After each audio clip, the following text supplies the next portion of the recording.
민호 씨, 오늘 일요일 아침인데 창밖 풍경은 참 평온하네요. 하지만 우리 마음속은 그리 평온하지 못한 것 같아요. 아침 9시쯤 거실 소파에 앉아 멍하니 천장을 바라보며 이런저런 복잡한 생각에 잠겨 계실 63세 은퇴 준비자 한 분의 사연이 떠오릅니다.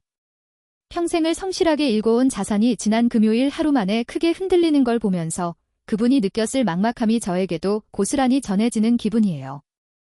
맞습니다, 지온 씨.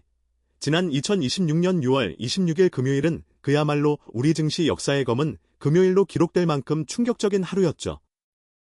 코스피I가 5.81%, 코스닥이 4.10%나 폭락하면서 시장의 공포가 극에 달했습니다.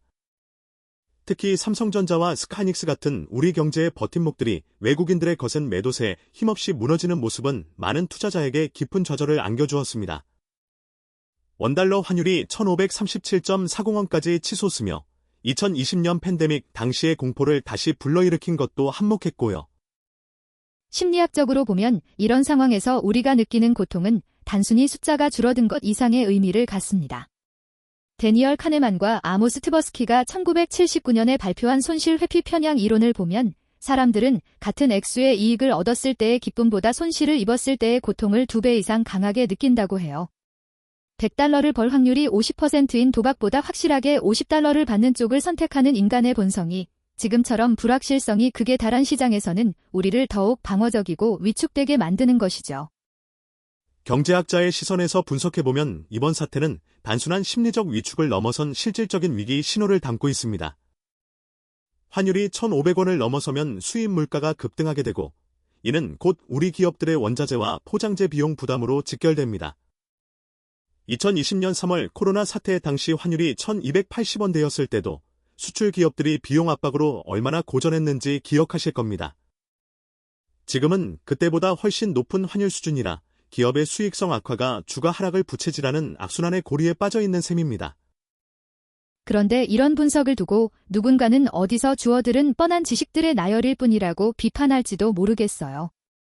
하지만 우리가 여기서 멈춘다면 그 비판이 맞을 수도 있겠죠. 우리가 진짜 주목해야 할 것은 이 위기 뒤에 숨겨진 거대한 패러다임의 전환입니다.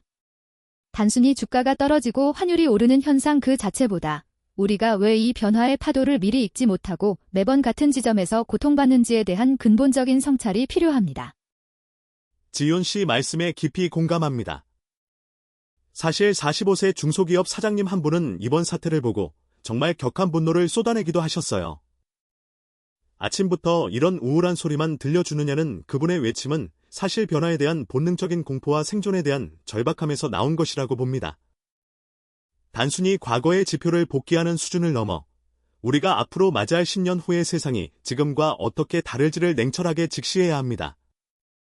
미래학자들의 예측을 빌려오자면 정확히 10년 뒤인 2036년의 일요일 아침은 오늘과 전혀 다른 모습일 거예요.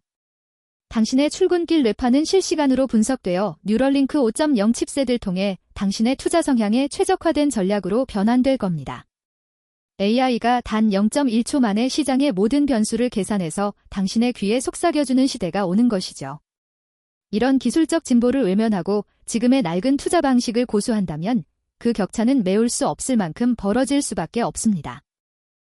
2036년에는 AI 포트폴리오를 활용하는 투자자와 그렇지 못한 투자자 사이의 연평균 수익률 격차가 무려 8% 이상 벌어질 것이라는 분석도 있습니다. 28세 대기업 사원 한 분이 이 대목에서 큰 충격을 받았다고 하시더군요.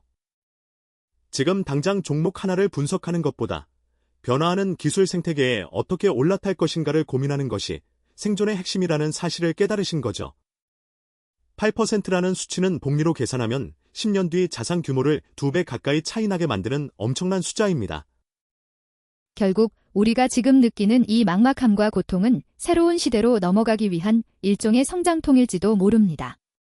63세 은퇴 준비자께서 느끼시는 그 불안함도 사실은 익숙한 과거를 놓아주지 못하는 마음에서 기인한 것일 수 있어요.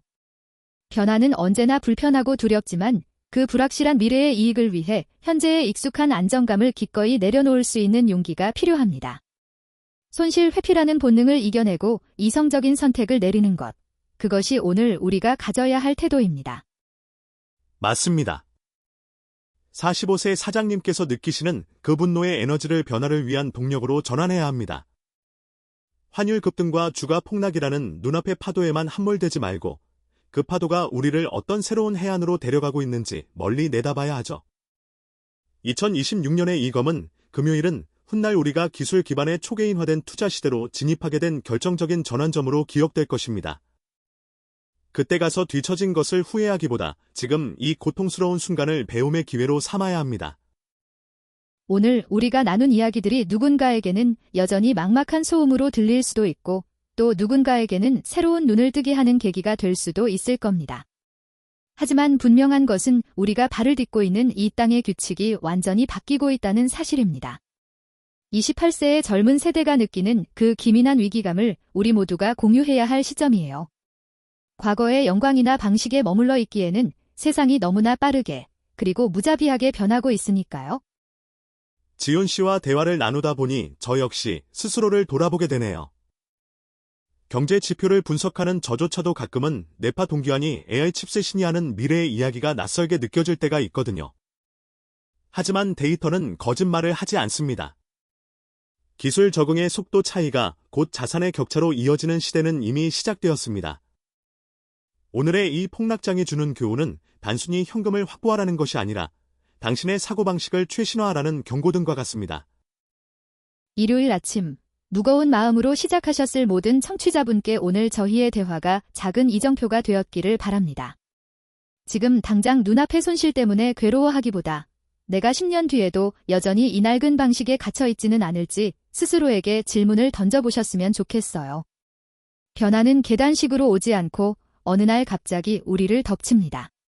그 파도를 타고 넘을 것인지 아니면 휩쓸려 갈 것인지는 오직 우리의 선택에 달려 있습니다. 오늘 방송을 마무리하며 가슴 깊이 새겨야 할 한 문장을 전해드리고 싶습니다.